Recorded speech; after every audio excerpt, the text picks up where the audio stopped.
Mon frère m'a volé ma fiancée infidèle avant le mariage, ma famille l'a cachée. J'ai pris une revanche brutale. Je n'ai jamais eu l'intention de devenir un méchant, mais parfois vous réalisez que vous avez été utilisé toute votre vie, et vos seuls choix sont de continuer à plier ou de vous libérer si violemment que vous terrifiez tous ceux qui pensaient que vous laisseriez toujours faire. Je m'appelle Ethan, et j'étais censé être un fils magnifique, un fiancé docile, un frère aimant. Pourtant, chaque jour lassant, j'ai appris que les imbéciles au cœur tendre se font piétiner.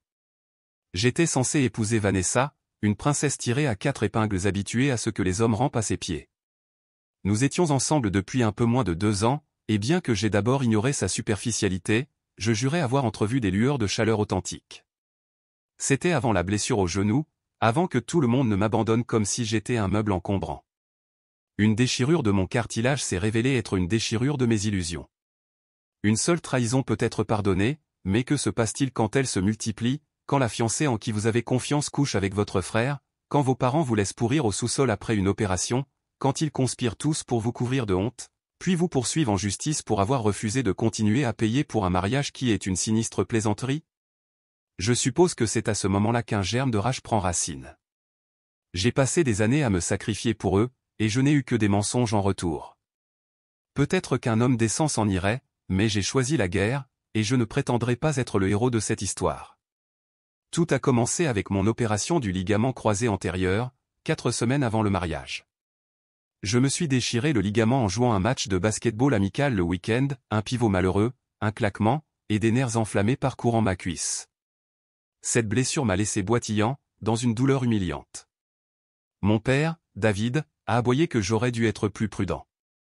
Ma mère, Harriet, a pris des rendez-vous chez les médecins, mais ne s'est jamais attardée plus que pour un « tu iras bien, chérie » superficiel.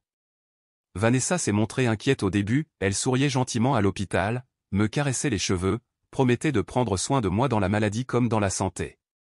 Mais à la seconde où je suis rentré à la maison, elle a disparu dans la folie des préparatifs du mariage, toujours trop occupée pour me passer une poche de glace ou m'aider à monter les escaliers. Mon jeune frère, Eric, ne m'avait jamais beaucoup aimé, mais je croyais encore, stupidement, que la loyauté familiale l'emporterait sur les rancunes personnelles. J'avais tort. Ils ont tous prétendu qu'ils se relaieraient pour m'aider à récupérer. Pourtant, le lendemain de ma sortie, ils sont partis pour un voyage de ski qu'ils avaient apparemment réservé des mois auparavant. Nous ne pouvons pas annuler maintenant, m'a dit Eric. Ce n'est pas remboursable. Tu es un adulte. J'étais donc coincé au sous-sol de mes parents, seul occupant d'une grande maison silencieuse. Ce fut la première vraie piqûre, ceux qui péroraient sur les valeurs familiales n'avaient aucun scrupule à se défiler. J'étais outré, mais pas encore décidé à me venger. J'ai simplement intériorisé ma colère, me disant qu'il finirait par changer d'avis. Je clopinais avec des béquilles, rationnant mes analgésiques, vivant de chips rassis et de restes de soupe que je pouvais réchauffer dans un micro-ondes chancelant. Quand j'envoyais un message à Vanessa, elle répondait par des excuses désinvoltes ou me disait qu'elle était occupée à choisir les centres de table avec Harriet. Pendant ce temps, elle publiait des photos de visites glamour au spa. Le message était limpide, mon rôle était d'être le fiancé invisible, guérissant tranquillement, finançant le mariage, et n'attendant jamais de réciprocité. La vérité sur Eric et Vanessa m'a pris au dépourvu, bien qu'elle n'aurait peut-être pas dû. Eric avait toujours aimé m'humilier, voler mes jouets d'enfance, se moquer de moi devant les parents, me rabaisser à la moindre occasion. Vanessa, avec sa soif d'excitation, avait trouvé en lui un projet parallèle parfait et tordu. Je l'ai appris 4 jours après le début de ma convalescence. Personne n'était passé. Pas un seul repas n'avait été livré, malgré leurs promesses solennelles. La promesse antérieure de mon père de prendre en charge tous les frais d'hôpital s'était transformée en un gâchis bureaucratique qu'il m'avait refilé. Ainsi, quand le voyage de ski s'est terminé et que la famille est rentrée à la maison, j'ai confronté Eric avec colère dans le salon, exigeant une raison pour son absence. Il m'a dévisagé, les mains dans les poches, refusant d'offrir plus qu'un sourire narquois. Pauvre Ethan coincé sur le canapé, a-t-il dit. Tu n'as pas pu te débrouiller quelques jours tout seul? Pathétique. C'est alors que j'ai vu Vanessa apparaître derrière lui dans l'embrasure de la porte. Elle portait sa veste, les joues rouges. Elle l'a rapidement enlevée, essayant d'avoir l'air décontracté, mais le mal était fait, elle sortait de sa chambre, les cheveux en désordre. Le sang me montait aux oreilles. Expliquez-vous, ai-je sifflé. Vanessa a rejeté ses longs cheveux en arrière et m'a fusillé du regard. Ne me regarde pas comme ça, Ethan. Je ne te dois rien. J'ai avancé vers eux, m'appuyant sur ma béquille, la douleur me brûlant le genou. Qu'est-ce qui se passe, bon sang? Eric a ricané. Tu ne devines pas? Elle en a marre de tes jérémiades. Je suis plus amusant. Pendant un moment, je n'ai pas pu parler. Puis j'ai foncé avec ma béquille, le projetant contre le mur. Il a halté mais m'a rapidement repoussé. J'ai failli tomber. Mon père s'est précipité, me criant de me calmer, comme si j'étais l'agresseur pour avoir voulu une explication. Quelques secondes plus tard, Vanessa a élevé la voix, nous annulons le mariage, Ethan. Tu es trop faible. C'est tout ce qu'il a fallu pour briser toute illusion que notre relation avait de la substance. Son regard froid m'a cloué sur place. J'étais désormais sans valeur à ses yeux, un candidat au mariage trop fragile à son goût, et Eric jubilait de mon choc. Mon père, David, était outré, mais pas par cette liaison sordide, il était outré que je fasse une scène. La maison a éclaté en cris. Harriet a essayé de me faire taire, me disant de me calmer. David me regardait d'un air menaçant, voulant que je règle la tension pour que nous n'embarrassions pas la famille. Personne n'a réprimandé Eric ou Vanessa pour m'avoir trahi. Au lieu de cela, ils s'inquiétaient des acomptes, des traiteurs, et de ce à quoi cela pourrait ressembler si le mariage était annulé. Plus tard dans la nuit, j'ai confronté mes parents dans la cuisine. Mon genou palpitait, mon esprit était assailli par des visions d'Eric et Vanessa dans mon lit. Vous vous concentrez sur l'argent du mariage, pas sur le fait que votre plus jeune fils a volé ma fiancée. Ma mère a reniflé comme si j'étais mélodramatique.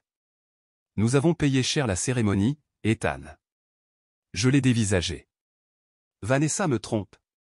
Pourquoi n'êtes-vous pas bouleversé par ça? Mon père a fait un geste dédaigneux. Eric insiste que ce n'est pas ce que tu penses. Même si c'était le cas, tu ne peux pas simplement fuir tes obligations. Les familles normales gèrent ces problèmes en privé. Nous ne voulons pas de scandale.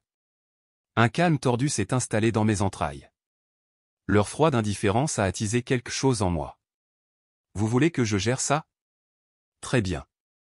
Je les ai fusillés du regard tous les deux. Je vais m'en occuper à ma façon. Je les ai laissés deviner ce que cela signifiait, car à ce moment-là, je n'en étais pas sur moi-même. Tout ce que je savais, c'était, ils avaient choisi de prendre le parti de l'enfant chéri et de préserver les convenances sociales plutôt que de soutenir le fils qui avait tout fait pour eux. Ainsi soit-il. Dans les jours qui suivirent, je découvris que tous les contrats de mariage au lieu, fleurs, traiteurs, photographies étaient à mon nom. Papa avait insisté pour qu'il en soit ainsi, me qualifiant de « celui sur qui on peut compter ». Cela se transforma rapidement en moyen de pression. S'ils voulaient que je maintienne ces contrats à flot, ils avaient besoin que je signe les chèques finaux. Alors ils supplièrent, cajolèrent, menacèrent. Mon père me harcelait d'appels au sujet des pertes financières massives. Harriet gloussait anxieusement à propos des parents qui avaient commencé à réserver des vols. Pendant ce temps, Vanessa m'ignorait, ne répondant à aucun texto ni appel, sauf une fois, elle exigea que je signe les approbations finales pour l'arrangement floral de ses rêves, où elle me traînerait dans la boue. Elle termina cette conversation par un ricanement glacial, personne ne prendra le parti d'un gars qui ne peut pas satisfaire sa fiancée. Elle ne réalisait pas à quel point cette pique m'avait blessé, mais elle m'a aussi alimenté. J'ai commencé à explorer des moyens d'utiliser ces contrats comme des armes. S'ils voulaient que je procède à un mariage qui était déjà une farce, je trouverais un moyen de le transformer en quelque chose qui les humilierait tous. Les graines de la vengeance ont germé, bien que le plan soit encore flou. J'ai cru comprendre qu'Eric fréquentait aussi quelqu'un dans le dos de Lucie, sa femme. Il était marié à Lucie depuis 1 an, bien que leur relation battait de l'aile. Maintenant, avec Vanessa dans le mélange, ce ne serait qu'une question de temps avant que Lucie ne le découvre. Cette connaissance m'a donné plus d'angles potentiels à exploiter. J'ai décidé qu'il était temps de s'assurer que chaque vérité voit le jour. Les nuits sont devenues mon temps de complot. Mon genou s'est suffisamment amélioré pour que je puisse marcher sur de courtes distances sans la béquille. J'ai passé des heures à éplucher chaque courriel, texto ou indice, reconstituant un dossier complet de l'hypocrisie de ma famille.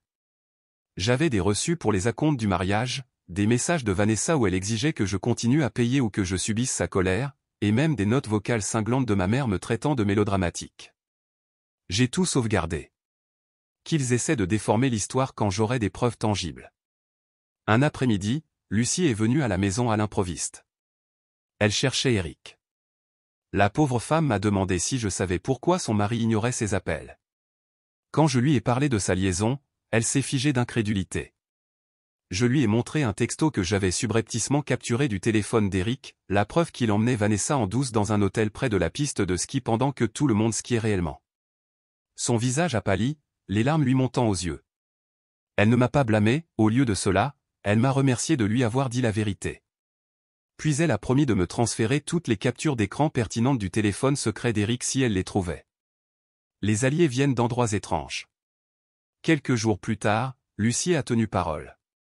Elle a découvert des chaînes entières de messages, Eric disant à Vanessa que j'étais inutile et une lavette, Vanessa répondant que j'étais faible et qu'elle ne sentait pas d'étincelles. Il y avait aussi des photos explicites. J'ai tout stocké sur un disque dur. Au moment où j'ai fini de rassembler mon arsenal, j'avais une montagne de preuves que mon frère et mon ex-fiancé s'amusaient ensemble, que mes parents savaient quelque chose mais faisaient semblant de rien, que le vernis de la famille heureuse était une imposture. Pour une fois, j'ai souri à l'idée de la rétribution. Papa m'a convoqué dans le salon pour une discussion formelle. Harriet planait derrière lui, se tordant les mains manucurées. Eric était sur le côté, les bras croisés, le visage tordu par l'ennui. Vanessa était absente, probablement en train de se vernir les ongles. Mon père s'est éclairci la gorge. Ethan, nous devons régler les finances du mariage. Vanessa dit, tu refuses de signer des documents importants. Eric intervint avec un ricanement, le lâche la punit parce qu'il ne supporte pas qu'elle ait trouvé quelqu'un de mieux. Je les ai regardés tous les deux, laissant passer un instant. Puis, calmement, j'ai répondu, vous voulez que je signe? Parlons d'abord de trahison. Parlons de ta précieuse nouvelle aventure, Eric. Il a levé les yeux au ciel. Remets-toi. Elle est à moi maintenant. Papa a lancé un regard d'avertissement à Eric. Ne sois pas grossier. Ethan, je comprends que tu sois contrarié, mais nous devons être pratiques. Nous avons investi des milliers. Nous ne pouvons pas nous permettre de perdre ces acomptes. La date est fixée. Les gens arriveront bientôt. J'ai hoché la tête. Donc votre priorité, c'est l'argent et les apparences? Tu fais partie de cette famille, a coupé ma mère avec impatience. Nous ne pouvons pas te laisser tout gâcher. Garde tes problèmes personnels avec Eric pour toi. Trouvons une solution civilisée. Je me suis frotté le menton, feignant d'être d'accord. Très bien, faisons cela. Je signerai tous les contrats, finaliserai les détails du mariage, mais à une condition. Les yeux de papa brillèrent d'espoir. Dis-la.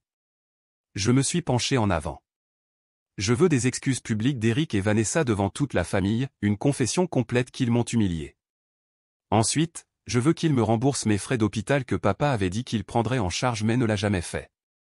Si ces choses se produisent, je vous garantis un mariage parfait. Les lèvres d'Eric se retroussèrent. Tu es fou. Le visage de mon père rougit. Eric n'a pas à s'excuser pour ton ego fragile. J'ai haussé les épaules. Alors je ne signe pas assumer les pertes ou trouver un nouveau marié. Bonne chance pour expliquer ça aux voisins. Ils me regardèrent, stupéfaits par mon arrogance calme. Harriet a essayé de me culpabiliser avec des yeux larmoyants. Nous sommes tes parents. Ne nous fais pas ça. J'ai craqué, vous m'avez laissé seul avec un genou fichu pour aller skier. Vous avez laissé votre enfant chéri coucher avec ma fiancée. Maintenant vous voulez que je cède. Non. Vous pouvez le faire à ma façon ou regarder tout brûler. Silence. La mâchoire de papa s'est crispée. Les narines d'Eric se sont dilatées. Puis papa a sifflé, nous n'avons pas d'autre choix que de faire monter les enchères, Ethan. Mon sourire était de pure glace. Allez-y. Je suis impatient de voir comment ça va marcher. Plus tard cette semaine-là, Vanessa réapparut après une absence notable. Elle me coinça dans l'arrière-cour, les bras croisés sous sa poitrine, le menton incliné dans cet angle supérieur qu'elle affectionnait. Ethan, tu dois finaliser le fleuriste, où il n'y aura pas de centre de table. Ne sois pas un enfant. Je l'étudiais. Tu m'as trompé avec mon frère. Puis vous m'avez tous laissé en plan après mon opération. Maintenant tu veux que je te rende service? Elle essaya le coup des larmes de crocodile, laissant son mascara briller. Écoute, j'ai fait une erreur. Tu te plaignais toujours de ton genou. Il n'y avait plus de passion entre nous. Eric m'a offert une échappatoire. Mais maintenant, il s'avère être compliqué. Gérons juste le mariage qui a été planifié.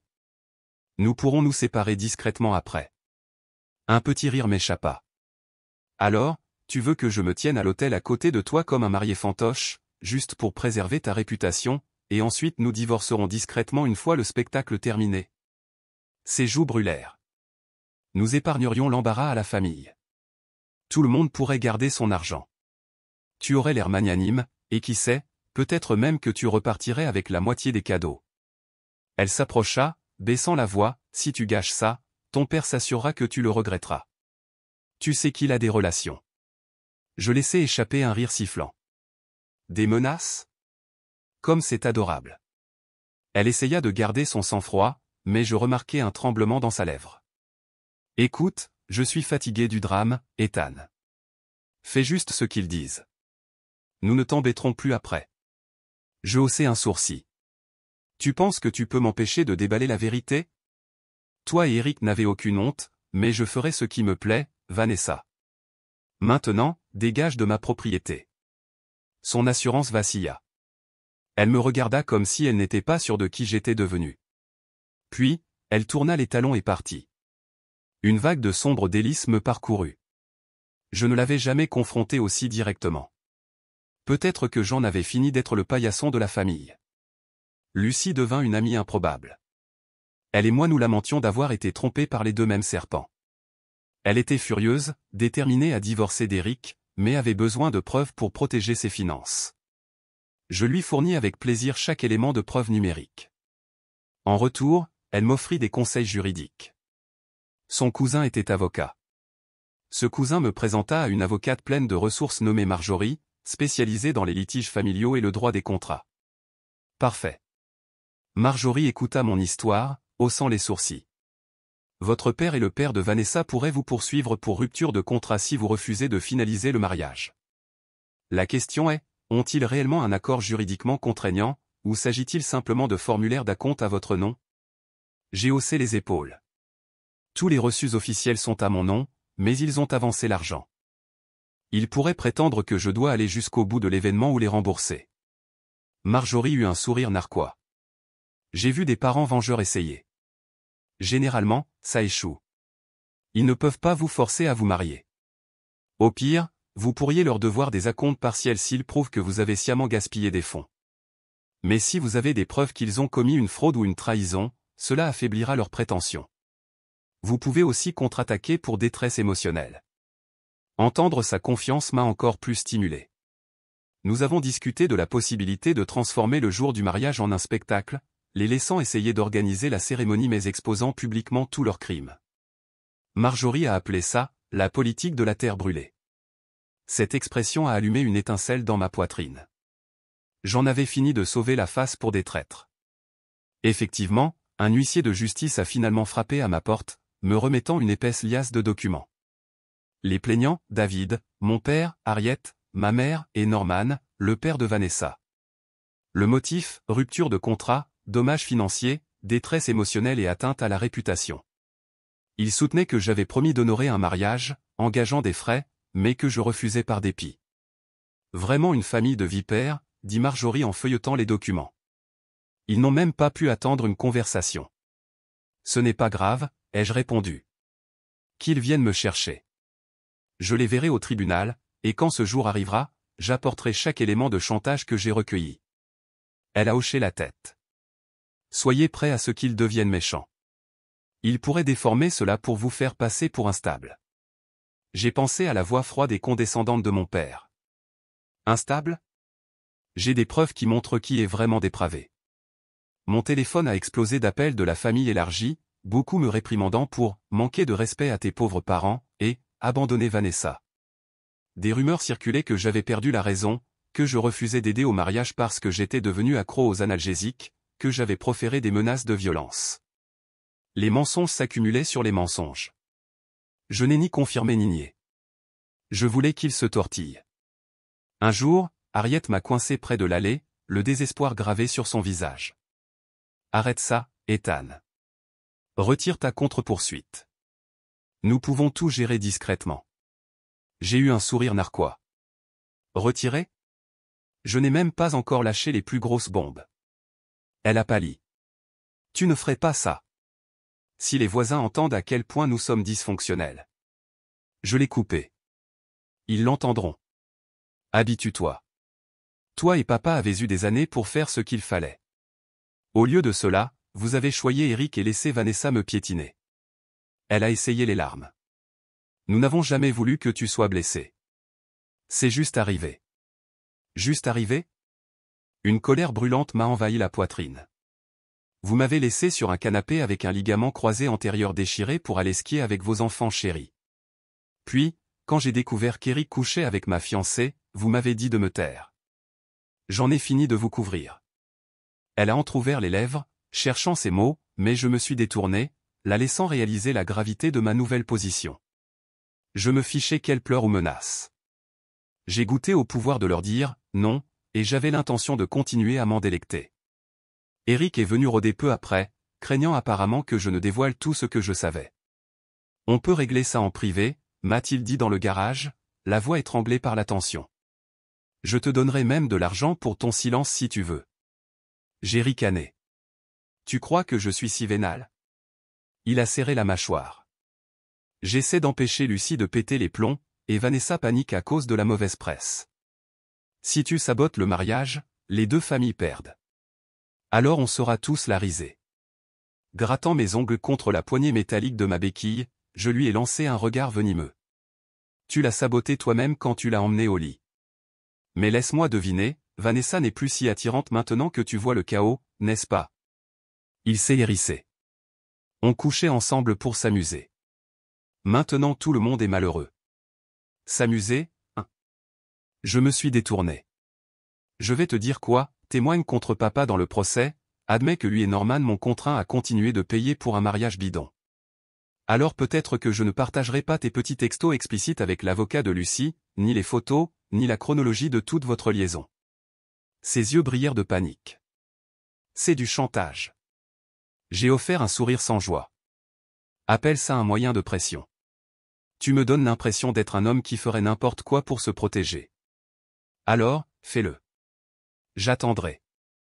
Il m'a maudit à voix basse, mais une lueur de lâcheté vacilla dans ses yeux. Il n'avait jamais été du genre à affronter les conséquences. Maintenant, il se noyait dedans. Je savourais son désespoir. Vanessa m'a pris en embuscade dans le couloir le lendemain. Je pouvais sentir son parfum de vanille avant de la voir. Elle me bloqua le passage, les bras croisés, les lèvres serrées. Eric se refroidit avec moi, siffla-t elle. Il me reproche d'avoir semé toute cette pagaille. Comme c'est choquant, dis-je, d'un ton neutre. Ses yeux brillèrent de frustration. Arrête ton air suffisant. D'où te vient l'idée que tu peux nous écraser? Tu as toujours été le discret. Je la clouai sur place d'un regard vide. J'ai appris de toi et d'Eric comment marcher sur les gens. Considère ça comme un cadeau de mes maîtres. Elle serra les poings. Ça ne peut pas aller au tribunal. Tu sais à quel point ce sera humiliant. Je vais tout perdre. Tu aurais dû y penser avant de t'amuser avec mon propre frère. Tu m'as humilié, alors prépare-toi au retour de bâton. Elle saisit ma manche, sa voix baissant jusqu'à un murmure tremblant, on fait tous des bêtises quand on s'ennuie, Ethan. Je ne voulais pas que ça aille aussi loin. Ne laisse pas ta colère ruiner ton avenir. On peut parler d'un accord. Mon père est riche. Il te paierait. Je me dégageai brusquement. Garde ton argent du silence. Je préfère te regarder te tortiller au tribunal. Elle cracha une injure, les larmes menaçant de couler. Pathétique. Autrefois, j'aurais eu pitié, maintenant, je ne voyais qu'une autre manipulatrice récoltant les fruits de sa propre trahison. Assez étrangement, au milieu de toute cette agitation, une alliée inattendue a fait surface, ma cousine aînée, Naomi. Elle avait toujours été le mouton noir pour avoir refusé de suivre les règles superficielles de la famille. Entendant parler du fiasco par des parents bavards, Naomi m'a contacté, offrant sa propriété locative vide comme refuge si je voulais quitter la maison de mes parents. J'ai accepté sans hésiter. Boitillant avec mon attelle, j'ai emballé l'essentiel dans des cartons. Mes parents regardaient avec une désapprobation glaciale. Harriet a crié, « Où crois-tu aller ?»« N'importe où sauf ici, » ai-je dit, à moins que vous ne vouliez m'enchaîner au sous-sol. Elle est restée bouche bée, et je suis sorti de la maison, ignorant la douleur sourde dans mon genou. Un sentiment de libération flottait dans mes entrailles. Chez Naomi, j'ai trouvé un modeste mais propre appartement d'une chambre. Enfin, plus besoin d'entendre les pas d'Éric au-dessus de ma tête ou de voir ce sourire narquois, plus de leçons de maman ou papa sur l'unité familiale. Mon exode était la première étape pour reprendre ma souveraineté. Quelques jours plus tard, papa a exigé que je revienne, probablement pour me garder sous surveillance. Je lui ai dit de profiter du calme. J'avais de meilleures utilisations pour mon énergie. Il a menacé de me couper les vivres financièrement. Je lui ai ri au nez, lui rappelant que je n'avais jamais vu un seul centime de sa part, sauf sous forme de pot de vin manipulateur. Puis j'ai raccroché. Avec les conseils de Marjorie, j'ai intenté une contre-poursuite, invoquant la détresse émotionnelle, la rupture de promesses et l'infliction intentionnelle de souffrance mentale. Bien que certains puissent qualifier cela de mesquin, cela a intensifié la guerre exactement comme je le voulais. J'ai truffé ma plainte de transcription des textos d'Éric, des messages vocaux moqueurs de Vanessa, des demandes d'assurance non payées, et même des détails de mon abandon post-opératoire. La nouvelle s'est répandue parmi les parents. Certains m'ont traité de monstrueux pour avoir traîné le nom de la famille dans la boue, d'autres ont tranquillement admiré mon courage. Harriet a de nouveau essayé de me téléphoner en larmes, se lamentant sur la façon dont je punissais tout le monde. Je lui ai dit de vérifier le dictionnaire pour punition et de voir si cela correspondait à conséquences méritées. Pendant ce temps, David et Norman fulminaient à propos de l'effondrement financier. Le mariage annulé accumulait les factures. Les invités continuaient de demander si la cérémonie avait toujours lieu. J'ai refusé de leur accorder une sortie honorable. Qu'ils se débrouillent. C'était ma vengeance pour les nuits où j'avais saigné en silence sur ce canapé du sous-sol. Un après-midi, je sortais en boitillant de mon nouveau logement pour faire des courses quand mon père s'est arrêté dans son véhicule utilitaire sport. Il en est sorti brusquement, sa veste de costume flottant, le visage rouge.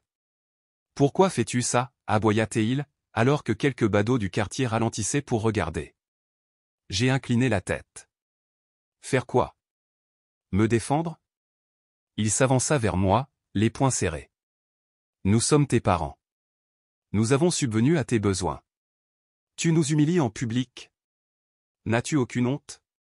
J'ai répliqué sèchement, où était cette dévotion parentale quand j'étais en post-opératoire, ayant besoin d'aide? Vous m'avez laissé mourir de faim, et vous pensez pouvoir me faire la leçon sur la loyauté? Il a craché sur le trottoir. Je vais t'enterrer sous les frais de justice. Nous avons des ressources. Tu ne peux pas gagner contre nous. Essayez-moi, ai-je dit. J'ai plus que vous ne le pensez, et je me fiche de ce que je perds tant que je vous entraîne tous dans ma chute. Nous nous sommes fusillés du regard. Une brise bruissait dans les arbres, portant le silence des voisins curieux. Finalement, il est retourné en trombe dans sa voiture et est parti en trombe. Qu'il mijote dans la panique. Mon père détestait perdre le contrôle. Maintenant, c'était moi qui contrôlais le récit.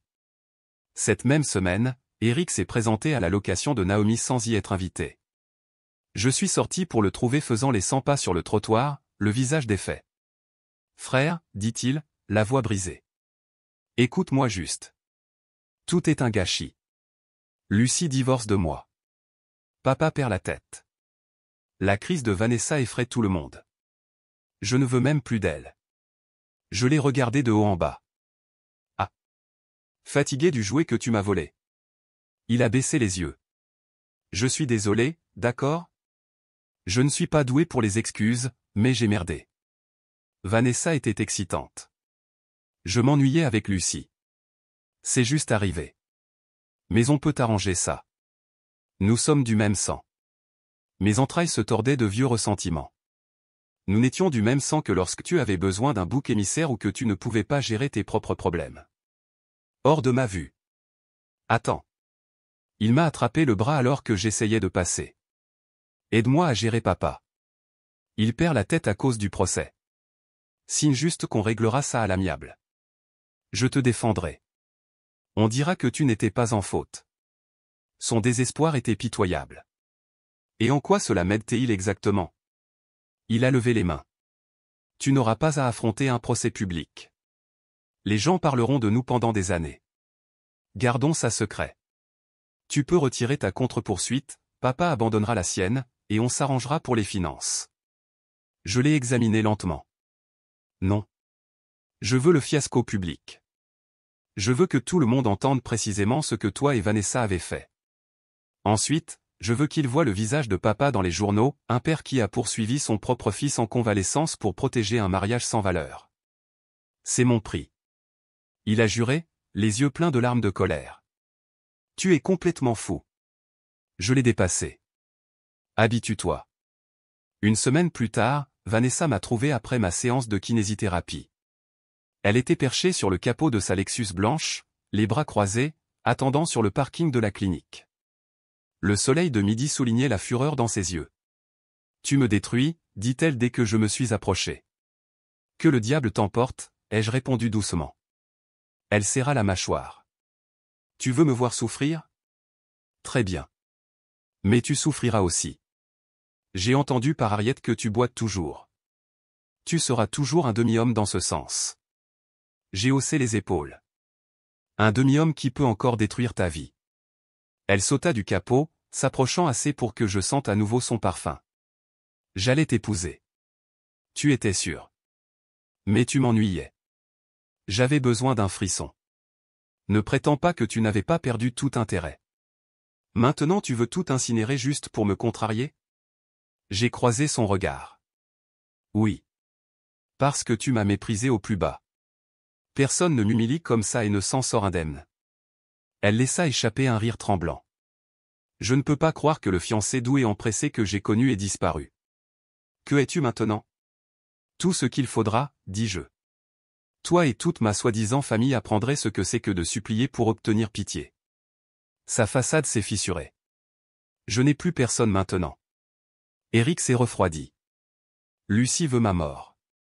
Harriet agit comme si j'étais un cancer. Papa est furieux contre moi. Je suis au bord du gouffre. C'est toi qui as fait ça. On se voit au tribunal, cria-t-elle après moi alors que je partais, quelque chose à propos du fait que je n'avais pas d'âme, que je mourrais seul. J'ai accueilli ces malédictions comme une douce berceuse. Finalement, le jour est arrivé, le procès de mon père contre moi, plus ma contre-poursuite. La petite salle d'audience bourdonnait de tension. Dans la galerie se trouvaient Harriet, Norman, et une poignée de parents. Eric traînait près du fond, le visage pâle. Vanessa était absente. La rumeur disait qu'elle avait fait une dépression nerveuse et refusait de comparaître, terrifiée par la honte publique. L'avocat de papa a soutenu que j'avais sciemment saboté un contrat de mariage, que j'étais instable, et a accusé sa fiancée et son frère d'une inconduite imaginaire. Ils ont essayé de me faire passer pour paranoïaque. Ils ont exigé que je leur paie les acomptes perdus, la détresse émotionnelle, et les dommages à leur position sociale. Marjorie a répondu avec une précision brutale. Elle a affiché des dizaines de messages textes d'Eric à Vanessa faisant référence à leur liaison. Elle a révélé les tentatives répétées de mon père pour me contraindre à me marier pour les apparences. Elle a lu les notes vocales d'Harriet où maman me ridiculisait pour avoir voulu une aide post-opératoire de base. Elle a inclus la déclaration sous serment de Lucie sur l'adultère d'Eric. Puis elle a martelé la chronologie de la façon dont il m'avait laissé seul, ignorant mon état de santé, tout cela pour profiter d'un voyage de ski pendant que ma fiancée et mon frère partageaient un lit. La foule était silencieuse.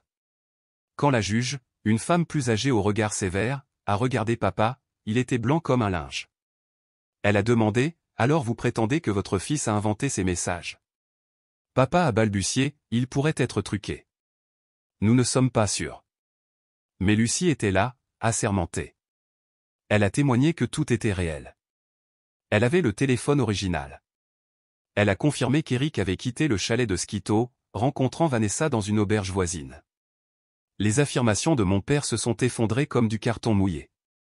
La juge a rejeté leur plainte avec préjudice, la qualifiant d'utilisation épouvantable du temps du tribunal.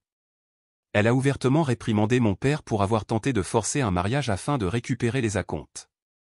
Puis elle s'est tournée vers moi, m'accordant une somme modeste pour couvrir mes frais de justice et des dommages partiels pour préjudice moral. Rien d'astronomique, mais l'humiliation publique était inestimable. L'expression de papa était un pur choc. Harriet a enfoui son visage dans ses mains. Eric s'est affaissé, tremblant. Norman est sorti en trombe, maudissant l'argent gaspillé. C'était fini. Ils avaient perdu, non seulement l'affaire judiciaire, mais aussi le vernis brillant d'une famille intacte et respectable. La nouvelle s'est répandue rapidement dans nos cercles sociaux. Mon père a récolté l'humiliation qu'il craignait. Harriet a essayé de répandre une version selon laquelle j'étais mentalement instable, mais les preuves étaient trop solides. Les parents éloignés qui les vénéraient autrefois ont commencé à chuchoter sur la cruauté qu'ils m'avaient infligée. Eric s'est retiré dans un appartement miteux après que la demande de divorce de Lucie l'ait frappé avec des demandes de pension alimentaire. Vanessa a disparu dans un prétendu établissement, peut-être pour dépression ou une cure de repos, bien que je ne l'ai pas confirmé. Norman a payé des frais d'annulation monstrueux pour le mariage. Harriet et David ont fait face à l'ostracisme social de leur groupe de country club. On disait que leur maison était à vendre pour compenser les frais de justice. Quant à moi, j'ai utilisé les fonds accordés pour poursuivre ma kinésithérapie et louer un meilleur logement. Naomi est restée un soutien. Lucie et moi nous sommes séparés à l'amiable, chacun soulagé de rompre avec ce cercle tordu. Ai-je jamais ressenti de la culpabilité d'avoir brisé ma famille? Parfois, faiblement. Puis je me souvenais d'eux me laissant estropier dans un sous-sol, couchant dans mon dos, et me crachant au visage. Cette culpabilité fugace s'estompait rapidement.